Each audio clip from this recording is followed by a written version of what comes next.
తాకట్లో ఉన్న బంగారాన్ని విడిపించి ఆ రోజున మార్కెట్ ధర కట్టి మిగిలిన డబ్బును మీకు అందిస్తుంది కొమ్మూరి గోల్డ్. కానీ ఒకటి చెప్పండి, అలాంటి ఇష్యూస్ ఏమైనా జరిగినప్పుడు జనరల్గా ఒక రకమైన చిన్న ఈగో ఉంటుంది. నేను వెళ్ళి ఏంటి మాట్లాడేది, నేను వెళ్ళి ఏంటి చెప్పుకునేది, వాళ్ళకు కూడా ఉండాలి కదా అన్న ఒక స్మాల్. రామారావు గారు ఉన్నారు, కృష్ణ గారు ఉన్నారు. అప్పుడు ఇద్దరికి కొంచెం వివాదాలు ఉన్నాయి.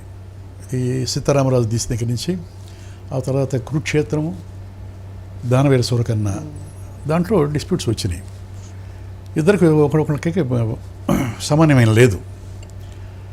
లేనప్పుడు నేను దేవతలారా దీవించండి నా ఫస్ట్ సినిమా యాజ్ ప్రొడ్యూసర్, అది మంచి హిట్ అయింది. నాకు జానపదాలు తీయాలని ఒక ఆశ, ఎందుకంటే నాకు టేస్ట్ అది. ఎందుకంటే రామారావు గారి సినిమాలు, కాంతారావు గారి సినిమాలు, శివాజీ గణేశన్ సినిమాలు, ఎంజీఆర్ సినిమాలు, జానపదాలు బాగా లైక్ చేసేవాడిని నా చిన్నతనం నుంచి. కనుక మొదటి సినిమా తీసిన తర్వాత నేను కథ రాసుకున్నా, శివగర్జన కథ. ఆ సినిమా తీయాలని. దాంట్లో ఇద్దరు హీరోలు అంటే ఒక పెద్ద హీరోని పెట్టుకోవాలి, ఒక హీరో నేను వేయాలి అనే ఉద్దేశంతో ఆ కథ రాసుకున్నాను. కృష్ణ గారికి వినిపించడం జరిగింది. వాళ్ళిద్దరికీ అప్పుడు వివాదాల్లో ఉన్నారు, రామారావు గారు, కృష్ణ గారు కదా. మరి కృష్ణ గారిని నేను పెడుతున్నా, కృష్ణ గారితో ఎక్కువ సినిమాలు చేస్తున్నాను నేను. 150 చేశాను కంటిన్యూస్గా. ఆయనతో సినిమాలు చేస్తున్నా, రామారావు గారితో చేస్తున్నా అప్పుడు. బట్ సింహబలుడు, సింహగర్జన 2 సినిమాలు స్టార్ట్ అయినాయి. 2 జానపదాలే. రాఘవేంద్రరావు గారు, వాణిశ్రీ, సత్యనారాయణ, మోహన్ బాబు, రామారావు గారు సరి హీరో. మంది కృష్ణ, నేను, శరత్ బాబు, మోహన్ బాబు, వాళ్ళిద్దరు విలన్స్, మీ ఇద్దరు హీరోస్. కాకతాళీయంగా తీసిన సినిమా అది, పోటీలకు కాదు. రామారావు గారి మీద, నాగేశ్వరరావు గారి మీద పోటీకి నేను ఎందుకు తీస్తాను? ఆదర్శంగా వాళ్ళని తీసుకొని మేము సినిమాలో ప్రవేశం చేసాం. ఎవరిని? ఇద్దరిని. ఒక కృష్ణ గారు కాదు, ఒక కృష్ణరాజు కాదు, ఓ శోభరావు కాదు, వచ్చిన తర్వాత వచ్చిన వాళ్ళందరూ కూడా రామారావు గారు, నాగేశ్వరరావు గారిని ఆదర్శంగా తీసుకునే సినిమాల్లోకి వచ్చారు. మేము కూడా తర్వాత వాళ్ళం, మేము కూడా అంతే. కనుక వాళ్ళ మీద పోటీకి తీయంగా. బట్ సమ్ ఫెలోస్ ఉంటారు కదా, ఆయనకి బ్యాడ్ రిపోర్ట్ ఇచ్చారు. ఓకే, మీకు వ్యతిరేకంగా ఉన్న కృష్ణ గారిని పెట్టి సేమ్ జానపదం, ఒకే కథ, 2 కథలు ఒకటే. నెక్స్ట్ ఆయన హీరో పెట్టి మీ మీద వ్యతిరేకంగా తీస్తున్నారు గిరిబాబు గారు. పేర్లు కూడా అవే. సింహబలుడు అంటే సింహ గర్జన పెట్టాడు అని ఆయనకి లేనిపోని మాటలు చెప్పారు. మరి ఎంతటి వారైనా, ఎంత మహాత్ముడైనా, ఎంత గొప్ప నటుడైనా చెప్పుడు మాటలకి చెవిగ్గుతారు కదా. అలా ఆయనకు కోపం వచ్చింది. వచ్చినప్పుడు నేనేం చేయాలి? అంత పెద్ద మహానటుడు, ఆయన ఆదర్శంగా తీసుకొచ్చిన వాళ్ళం, ఆయన పని చెప్పుకోవాలి, క్లారిఫై చేయాలి కదా. అందువల్ల నేను వెళ్ళా. కోపం వచ్చిందని మీకు తెలిసిందా, లేకపోతే మీరు జస్ట్ ఊహించుకున్నారా ఏంటి? ఎవరైనా చెప్పారా మీకు ఆయన కోపం వచ్చిందని? ఓకే, సో అందుకని క్లారిఫికేషన్ ఇద్దామని అనుకున్నా. అనుకున్నప్పుడు మరి కృష్ణ ఫీల్ అవుతాడు కదా. మనం చేస్తున్నప్పుడు మీరు రామారావు దగ్గర పోయి క్లారిఫికేషన్ ఇవ్వటం ఏంటి అని చెప్పి ఆయన అనుకుంటాడు కదా. ఆయనకి చెప్పకుండా నేను వెళ్ళా కృష్ణకి, చెప్పకుండా మార్నింగ్ వెళ్ళి. ఇంటర్వ్యూలు చాలాసార్లు ఇవి వచ్చినాయి అనుకోండి, చెప్తున్నా. వెళ్ళిన తర్వాత మార్నింగ్ వెళ్ళి 6 o'clock వెళితే పొట్టి అక్షయ్ గారు, అశ్విని దత్తు, రుక్మంగధర్రావు వీళ్ళంతా కూర్చోన్నారు. దేవర్ షాక్డ్. ఇది గిరిబాబు ఇక్కడికి వచ్చాడేంటి అని. అందరికి నమస్కారం పెట్టిన వాళ్ళు నమస్కారం కూర్చొని మర్యాద చేశారు. పెద్ద ఆయన వచ్చారు. వచ్చిన తర్వాత నన్ను చూసి, ఏం బ్రదర్ నమస్కారం పెట్టాను, ఏం బ్రదర్ పవర్ యూ బాగున్నా అని చెప్పి అన్నాడు. తన రూమ్లోకి వెళ్ళిన తర్వాత ఫస్ట్ నన్నే పిలిచాడు. పిలిచిన తర్వాత ఏం బ్రదర్ ఎలా ఉన్నారు, బాగున్నారు కదా అని చెప్పని అడిగిన తర్వాత, అనగారు ఒక చిన్న క్లారిఫికేషన్ ఇవ్వడానికి వచ్చాను అని చెప్పి ఇప్పుడు నేను చెప్పిన మాటలు చెప్పా. మిమ్మల్ని ఆదర్శంగా తీసుకొని చదువులు కూడా మానేసి సినిమా ప్రపంచంలోకి ప్రవేశించాం. మీరిద్దరు 2 కళ్ళు. మీ మీద వ్యతిరేకంగా నేను సినిమా తీయటం అనేది ఎవరో అన్నారట, 2 ఒకటే కథలట అని చెప్పారట. ఇవన్నీ కాదు అన్నగారు. మీరు నాకు అవకాశం ఇస్తే ఒక 5 నిమిషాలు నా సినాప్సిస్ చెప్తా చెప్తే అప్పటికే ఆయన కొంచెం కూల్ అయ్యారు. బాగా కూల్ అయ్యి, ఓకే బ్రదర్ చెప్పండి, ఓకే చెప్పా. ఇద్దరు హీరోలు, ఆ సింగిల్ హీరో, ఆ షోరా బరుస్తాం ఇన్స్పిరేషను, నేను సొంతంగా కథ రాసుకున్నాను, ఇదని సినాప్సిస్ 5 నిమిషాల్లో చెప్పేశా. ఏం బ్రదర్ దానికి దీనికి సంబంధం లేదే, ఎందుకు అలా చెప్పారు? I will see, don't compromise, బాగా తీ సినిమా అని బ్లెస్ చేసి నన్ను పంపించాడు. ఆ తర్వాత తీసాం, పోటా పడలేదు సినిమా తీసాం. సరే అది కొంచెం డిసప్పాయింట్ చేసింది, ఇది సింహబలుడు, మంది హిట్ అయింది. మీద హిట్ అయింది. ఆ తర్వాత మళ్ళీ చేసాం ఇది రామారావు గారితో సాహసవంతుడు. ఆ తర్వాత చివరిలో పార్టీ పెట్టినప్పుడు, తెలుగుదేశం పార్టీ పెట్టినప్పుడు నేను మొట్టమొదటి పోయి చేరాం పార్టీలో. ఓకే. కృష్ణ కాంగ్రెస్, యా. కృష్ణ గారు కాంగ్రెస్, ఆయనతో ఎక్కువ సినిమాలు చేస్తున్నా. అయినా కూడా ఆయన నేషనల్ పార్టీ, ఇది కాంగ్రెస్, ఈయన ప్రాంతీయ పార్టీ కొత్తగా పెట్టాడు. అప్పుడు ఎంత తీసుకుంటున్నాడు? 20 lakhs తీసుకుంటున్నాడు. ఒక పెద్ద హీరో దిలీప్ కుమార్ తీసుకున్న నేషనల్ వైడ్గా ఉన్న పరిశ్రమలో తీసుకుంటున్న రెమ్యూనరేషను ఈయన టచ్ చేశాడు. అయినా కూడా నేను ఇక సినిమాలో యాక్ట్ చేయటం లేదు, నేను ప్రజాసేవ కోసం అంకితం అవుతున్నానని చెప్పన్నప్పుడు ఇన్స్పైర్ అయ్యాం. పార్టీలో చేరాం, ప్రచారం చేశాం. బ్రహ్మాండం గెలిచాడు, సమర్థవంతంగా పరిపాలన సాగించాడు. మహాత్ముడు, మహానుభావుడు, చిత్త పరిశ్రమకి పేరు తీసుకొచ్చాడు కదా, అది జరిగింది. అయితే సార్ మరి కృష్ణ గారికి తర్వాత తెలిసిందా మీరు ఎన్టీఆర్ గారిని కలిసారని? తెలుసు. కలిసి మాట్లాడాలని ఆయన కృష్ణ గారు అనేవాడు శత్రుత్వం ఇంకోటి ఏమి పట్టించుకోడు, చాలా ఉదాత్తుడు, చాలా మంచివాడు. అతని విషయాలు ఏమి పట్టించుకోడు. రామారావు రెడ్డి అన్నాను కూడా ఏది పెద్ద ఆయన అంటాడు తప్ప ఎవరిని విమర్శించడం కానీ.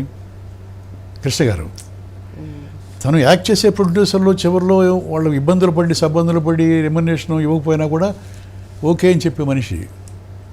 ఇది నెక్స్ట్ పేజ్ చూస్తున్నారే ప్రొసీడ్ అని చెప్పాను మనిషి.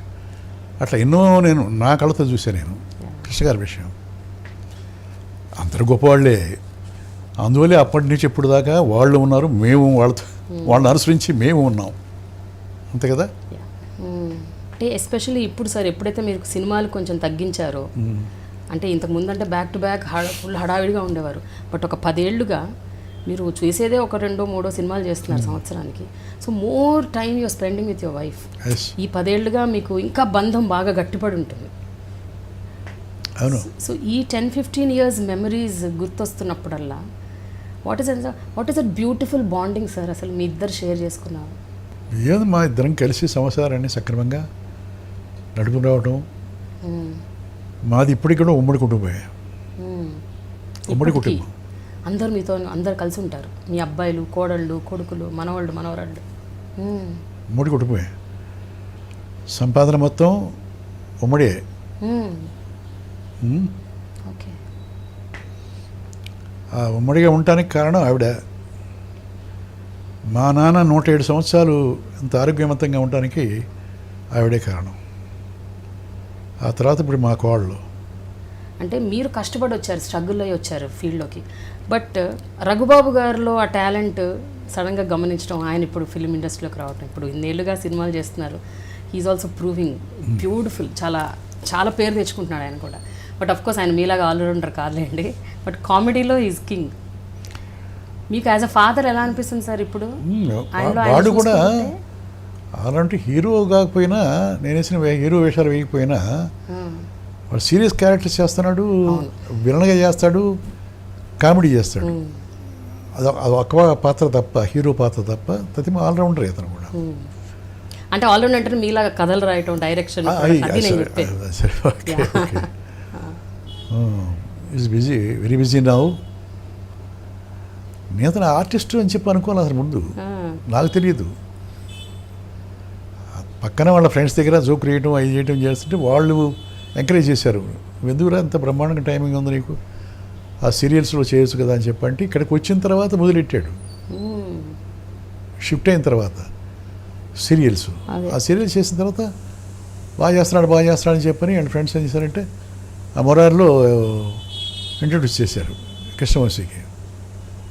అక్కడి నుంచి బన్నీ, ఆది, లైన్గా ఇట్లా 4-5 పిక్చర్లు హిట్ కావటం, ఈ క్యారెక్టర్లు ఇది కావటం, ఇక బిజీ అయిపోయాడు. బీజేపీ ఇక కంటిన్యూస్ అప్పటి నుంచి ఇప్పుడు దాకా ఇప్పుడు 300 దాటినాయి. అవును, ఆల్మోస్ట్ మీలో సగం మీ తీసిన సినిమాలు. మీరు రఘుబాబు గారు ఎన్ని సినిమాల్లో చేశారు కలిసి?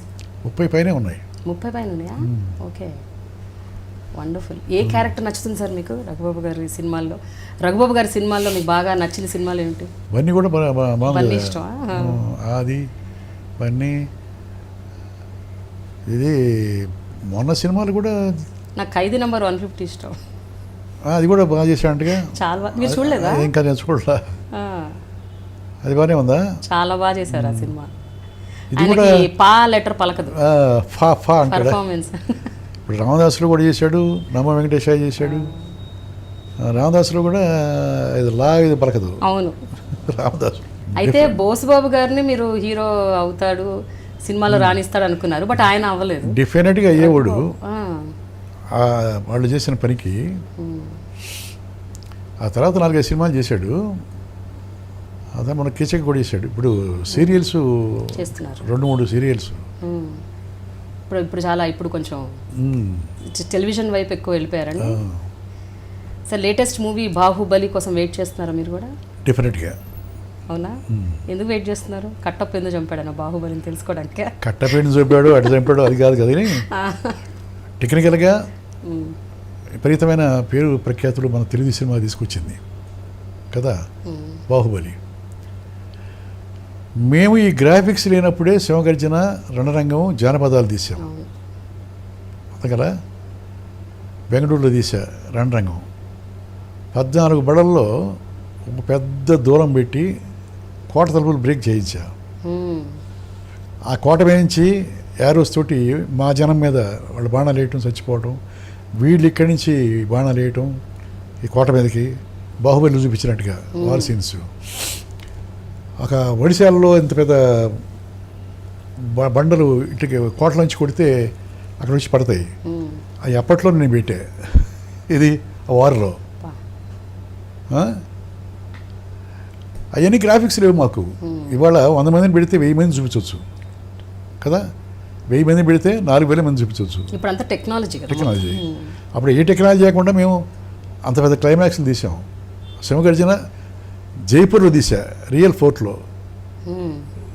160 గుర్రాలు, 600 మంది జూనియర్ ఆర్టిస్టులు మొత్తం తీసుకెళ్ళి వీళ్ళందరినీ ఢిల్లీలో మన రాజస్థాన్ అమ్మాయి ఉదయ్పూర్, జైపూర్లో అందరం ఉండి హోటల్స్లో పొద్దున్నే బయలుదేరి 40 కిలోమీటర్స్ పోయేవాళ్ళం. ఇది కోట దగ్గరికి. అక్కడ షూటింగ్ 160 గుర్రాలు, క్లైమాక్స్లో 600 మంది జూనియర్ ఆర్టిస్టులు, వాళ్ళ డ్రెస్సులు, వారు అప్పుడే తీసాం. ఇప్పుడు 78. ఎన్ని కష్టాలు పడ్డాం. అది ఆ రోజు ఏవు ఇది ఈ గ్రాఫిక్స్. ఇప్పుడు ఆకాశంలో ఎగురుతున్నారు, కొండల మీద ఎగురుతున్నారు, జలపాతాలు ఎగురుతున్నారు, చెట్లు పట్టుకుని ఏలాడుతున్నారు కదా బాహుబలిలో. అప్పుడు రియల్ ఏం చేయగలమో అదే చూపించాలి. వాళ్ళ ఫైట్లు కొడితే ఒకటి కొడితే 10 మంది ఆకాశంలో ఎగిరి అక్కడ పడతారు ఒక తనుకి. అంతే కదా. అసలు సాధ్యం? అది సాధ్యం వద్దా? Unnatural things. బట్ జనానికి ఎదురే చూపిస్తున్నారు కాబట్టి వాళ్ళు చూస్తున్నారు. బట్ బాహుబలి కోసం అయితే మీరు వెయిట్ చేస్తున్నారు. అందరూ వెయిట్ చేస్తున్నారు. అందరూ